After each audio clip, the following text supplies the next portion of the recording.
ಚಿಕ್ಕಬಳ್ಳಾಪುರ ತಾಲೂಕಿನ ರೆಡ್ಡಿಗೊಲ್ಲವಾರಹಳ್ಳಿ ಸರ್ಕಾರಿ ಶಾಲೆ ಆವರಣದಲ್ಲಿ ಮಕ್ಕಳ ಗ್ರಾಮ ಸಭೆಯನ್ನು ದೊಡ್ಡಪೈಲಗುರ್ಕಿ ಗ್ರಾಮ ಪಂಚಾಯಿತಿ ಅಧ್ಯಕ್ಷೆ ಗಾಯತ್ರಿ ಅಧ್ಯಕ್ಷತೆಯಲ್ಲಿ ನಡೆಸಲಾಯಿತು. ಗ್ರಾಮ ಸಭೆ ಪಿಡಿಒ ಮುನಿರಾಜು, ನೋಡಲ್ ಅಧಿಕಾರಿ ಆರ್ ಭಾಸ್ಕರ್ ಸಮ್ಮುಖದಲ್ಲಿ ಅರ್ಥಪೂರ್ಣವಾಗಿ ನಡೆಯಿತು. ಈ ವೇಳೆ ಮಾತನಾಡಿದ ದೊಡ್ಡಪೈಲಗುರ್ಕಿ ಪಂಚಾಯಿತಿ ಪಿಡಿಒ ಮುನಿರಾಜು, ಗ್ರಾಮ ಪಂಚಾಯಿತಿಗೆ ಸಂಬಂಧಪಟ್ಟ ಸರ್ಕಾರಿ ಶಾಲಾ ಮಕ್ಕಳನ್ನು ಮಕ್ಕಳ ಗ್ರಾಮ ಸಭೆಗೆ ಕರೆದಿದ್ದು ಶಾಲೆಗಳು ಅಥವಾ ಗ್ರಾಮಗಳಲ್ಲಿ ಮೂಲ ಸೌಕರ್ಯಗಳ ಕುರಿತು ಮಕ್ಕಳೊಂದಿಗೆ ಚರ್ಚೆ ಮಾಡಿ ಸರಿಪಡಿಸಿದಾಗ ಮಕ್ಕಳ ಹಕ್ಕುಗಳನ್ನು ಅವರಿಗೆ ಮನವರಿಕೆ ಮಾಡುವಂತಾಗುತ್ತದೆ ಎಂದರು. ಮಕ್ಕಳ ಗ್ರಾಮ ಸಭೆಯಲ್ಲಿ ಮಕ್ಕಳೊಂದಿಗೆ ಚರ್ಚೆ ಮಾಡಿ ಕೆಲ ಶಾಲೆಗಳಲ್ಲಿ ಕಾಂಪೌಂಡ್ ನಿರ್ಮಾಣ, ಶಾಲೆಯ ಮುಂಭಾಗ ಚರಂಡಿಗಳು, ಶೌಚಾಲಯಗಳು, ಊರಿನಲ್ಲಿ ಶುದ್ಧ ಕುಡಿಯುವ ನೀರಿನ ಘಟಕಗಳು, ಶಾಲೆ ಸಮಯಕ್ಕೆ ಬಸ್ ವ್ಯವಸ್ಥೆ ಮಾಡಿಕೊಡುವಂತೆ ಮಕ್ಕಳು ಕೋರಿದ್ದಾರೆ. ಮುಂದಿನ ದಿನಗಳಲ್ಲಿ ಈ ಸಮಸ್ಯೆಗಳನ್ನು ಪರಿಹರಿಸುವ ನಿಟ್ಟಿನಲ್ಲಿ ಗಮನ ಹರಿಸಲಾಗುವುದೆಂದರು. ಗ್ರಾಮ ಸಭೆಯನ್ನು ಹಮ್ಮಿಕೊಂಡಿದ್ದೀವಿ. ಇವತ್ತು ನಮ್ಮ ದೊಡ್ಡಬೈಲಗುರ್ಕಿ ಗ್ರಾಮ ಪಂಚಾಯಿತಿ ವತಿಯಿಂದ ಮಕ್ಕಳ ವಿಶೇಷ ಗ್ರಾಮ ಸಭೆ ಅಂತ ಹಮ್ಮಿಕೊಂಡಿದ್ದೀವಿ. ಇದು ಉದ್ದೇಶ ಏನಪ್ಪ ಅಂದರೆ ಅವರ ಮಕ್ಕಳ ಹಕ್ಕುಗಳನ್ನು ಅವ್ರಿಗೆ ಮನವರಿಕೆ ಮಾಡಿಕೊಡುವಂಥದ್ದು, ಮತ್ತು ಪ್ರಶ್ನೆ ಮಾಡೋವಂಥ ಮಕ್ಕಳಿಗೆ ಪ್ರಶ್ನೆ ಮಾಡಿ ಉತ್ತರ ಪಡ್ಕೊಳ್ಳೋದು, ಆ ಥರ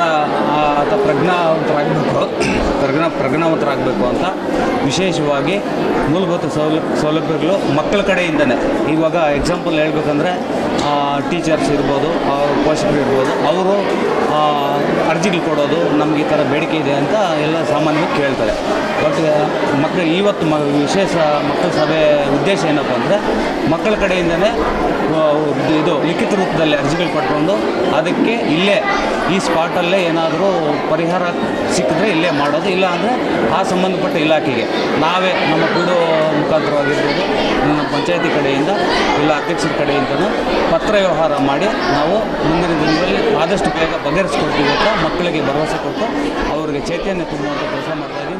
ಶಾಲಾ ವಿದ್ಯಾರ್ಥಿನಿ ಮಾತನಾಡಿ, ಗ್ರಾಮದಲ್ಲಿ ಕನಿಷ್ಠ 15 ದಿನಕ್ಕೆ ಒಮ್ಮೆಯಾದರೂ ಸ್ವಚ್ಛತೆ ಕಾರ್ಯ ಕೈಗೊಳ್ಳುವಂತೆ ಕೋರಿದರು. ಗ್ರಾಮ ಪಂಚಾಯಿತಿ ಅವರು ಕೈಗೊಂಡಿರುವ ಸ್ವಚ್ಛತಾ ಕಾರ್ಯದಲ್ಲಿ ವಿದ್ಯಾರ್ಥಿಗಳು ಭಾಗವಹಿಸುವುದಾಗಿ ಹೇಳಿದರು. 15 ದಿವಸಕ್ಕೆ ಒಮ್ಮೆ ಒಂದು ಶಾಲೆಯನ್ನು ಆಯ್ಕೆ ಮಾಡಿಕೊಂಡು ಆ ಶಾಲೆಗೆ ಹೋಗಿ ಆ ಶಾಲೆಯಲ್ಲಿ ಅವ್ರನ್ನ ಕೈ ಜೋಡಿಸಿದ್ರೆ ಅವ್ರಿಗೂ ಎಷ್ಟೋ ಸೌಲಭ್ಯಗಳಾಗ್ತವೆ. ನಮ್ಮ ಶಾಲೆಯಲ್ಲಿ ಕಸ ಹಾಕೋದಕ್ಕೆ ಜಾಗ ಇಲ್ಲ, ನಮ್ಮ ಶಾಲೆಯ ಸುತ್ತಮುತ್ತ ಎಲ್ಲ ಜಮೀನುಗಳಿವೆ, ಅದರಿಂದ ನಾವು ಕಸ ಹಾಕೋದಕ್ಕಾಗಲ್ಲ. ನಮಗೆ ಸ್ವಲ್ಪ ಕಸದ ತೊಟ್ಟಿಗಳನ್ನು ಕೊಟ್ಟರೆ ನಾವು ಅದರಲ್ಲಿ ಹಾಕ್ಕೊಂಡು ಗೊಬ್ಬರ ಮಾಡಿಕೊಂಡು ನಮ್ಮ ಗಿಡಗಳಿಗೆ ಹಾಕ್ಕೊಂತೀವಿ. Ambarish N, CTV news, Chikkaballapur.